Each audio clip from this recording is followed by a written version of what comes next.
what we're saying. I didn't say it's not important to have a career. I didn't say it's not important to get an education. I said the role in the home is more important than that. So the other negative image is that the woman is told your job is to cook and to clean. You see how derogatory they make it sound. All you have to do is cook and clean. That's not what we're saying. We're talking about raising scholars, raising the warriors of this ummah, raising the good Muslim men and women who will be the ones who will receive the victory or the upper hand. The Prophet ﷺ said to the Muslim woman, take care of your home, for that is your jihad. That means it's a very important position, and it's more important than the extra paycheck and more important than so many other things. The extra paycheck and the wealth you get from that can't compare the reward you'll get if your son becomes a great scholar of Islam, or if your daughter learns her religion and teaches it to other women. And you know this. So now I'll ask the sisters a question, because you are the important ones here. I'll ask you this question and you answer it to yourself. Are you willing and ready to raise children for the sake of Allah, for the sake of this religion, and for the sake of the ummah? Just answer yourself by yourself. Are you really willing? I was just recently talking to someone in the Muslim land, and he was talking to me about how all his children go to the masjid for Fajr. They all wake up and they all walk to the masjid. And they're like 10 and 9 and 12 and so forth. I think the oldest was 13. But all of his 3 sons go with him to Fajr every single day, whether they have school or not. He said, it took my wife a year to recognize that they should go to Fajr. She would say, no, they're sleeping. Well, obviously they're sleeping. It's 5 a.m. What do you expect then? They're sleeping, yeah. But we wake them up and they go to the masjid. Now a year later, now she's just used to the idea that yes, they're young, but they should go. You know, so many times, and this is what we're talking about. You know, where is the courage? Where is the Imaan? Where is this type of tarbiyah? It's always, oh, let them sleep. And it's so sad that Allah, and I pray none of the sisters in this room are from that group. A lot of times tarbiyah now, raising children, has come down to 2 things. Eat and put on your jacket. That's it. Put on your sweater. Put on a jacket. Where's your hat? Where's your mitten? Eat. Eat. You didn't eat. Eat. Finish your vegetables. Eat.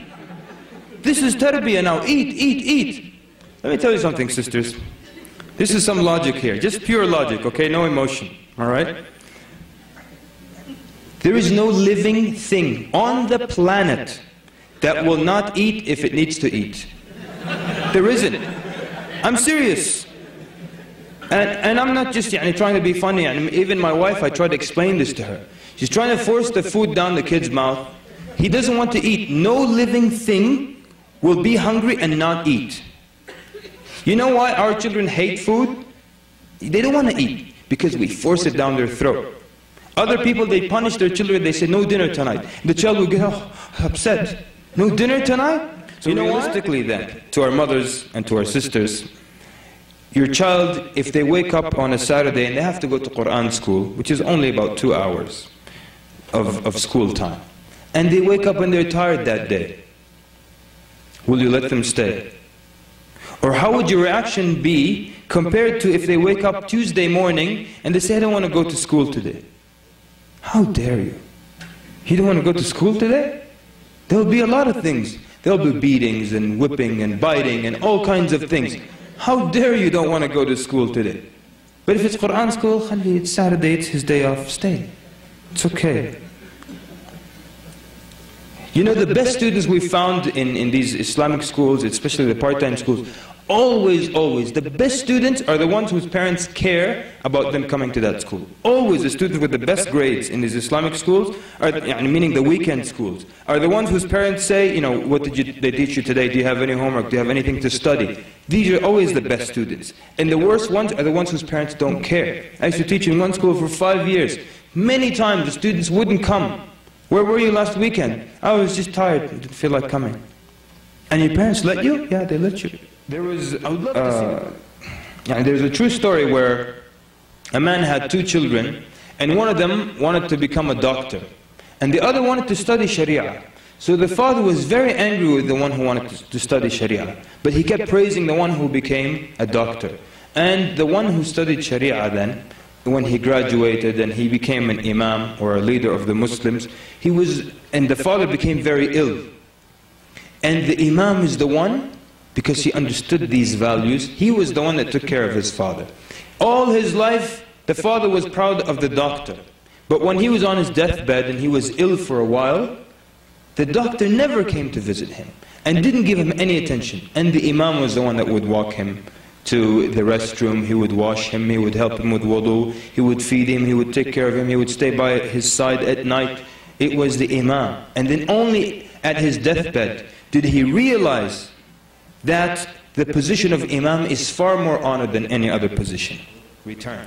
The Prophet ﷺ also was asked by a man, Ya Rasulullah, man ahaqqu an-nasi bi husni sahabati? Which of the people deserves, most deserves my good treatment or my good companionship? And the Prophet ﷺ tells him, ummuka, thumma ummuka, thumma ummuka, thumma abuk. Your mother, and then your mother, and in one narration is asking, then who?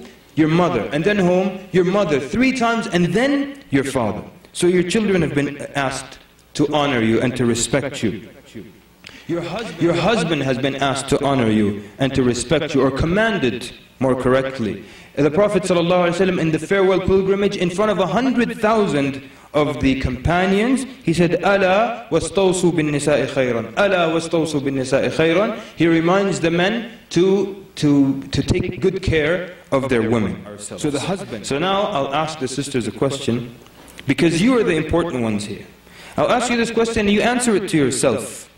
Are you willing and ready to raise children for the sake of Allah, for the sake of this religion, and for the sake of the ummah?